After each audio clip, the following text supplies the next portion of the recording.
രുക്മിണി സ്വയംവര ചടങ്ങ് നടത്തി. കൃഷ്ണപുരം കുറക്കാവ് ദേവീക്ഷേത്രത്തിൽ നടക്കുന്ന സപ്താഹ യജ്ഞത്തിന്റെ ഭാഗമായാണ് രുക്മിണി സ്വയംവര ചടങ്ങ് നടത്തിയത്.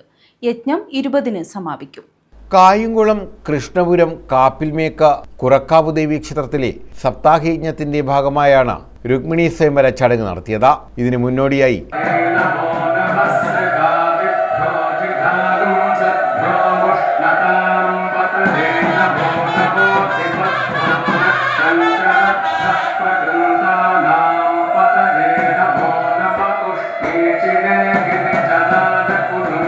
രുക്മിണി സ്വയംവര ഘോഷയാത്രയും നടന്നു. കാപ്പിൽമേക്ക് കുന്നയ്യത്ത് ദേവീക്ഷേത്രത്തിൽ നിന്നുമാണ് ഘോഷയാത്ര ആരംഭിച്ചത്.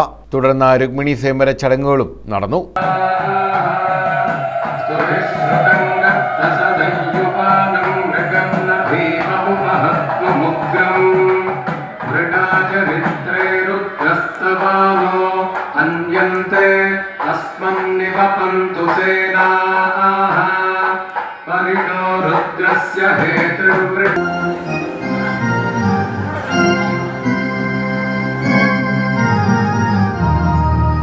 സമൂഹ സദ്യയും ഒരുക്കിയിരുന്നു.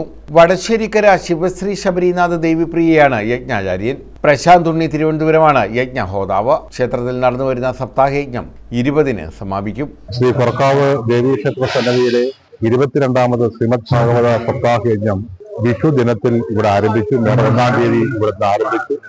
ഇന്ന് ഏറ്റവും പ്രസിദ്ധമായിട്ടുള്ള ഏറ്റവും പ്രധാനപ്പെട്ട ദിവസമായിട്ടുള്ള രുക്മിണി സ്വയംവര ദിനമായിരുന്നു. ഇന്ന് രാവിലെ രുക്മിണി സ്വയംവര ഘോഷയാത്രയും ഭഗവാന്റെ തിരുക്കല്യാണവും നടന്നു. ഇന്ന് നൂറുകണക്കിന് ഭക്തജനങ്ങൾ ക്ഷേത്രസന്നിധിയിലെ സപ്താഹയജ്ഞത്തിന്റെ ഭാഗമായി എത്തിച്ചേർന്നു. മറ്റന്നാളാണ് ഈ യജ്ഞം സമാപിക്കുന്നത്. 20-ാം തീയതി അവൃതസ്ഥാന ഘോഷയാത്രയോടുകൂടി യജ്ഞം സമാപിക്കുകയാണ്. News bureau, Kayamkulam.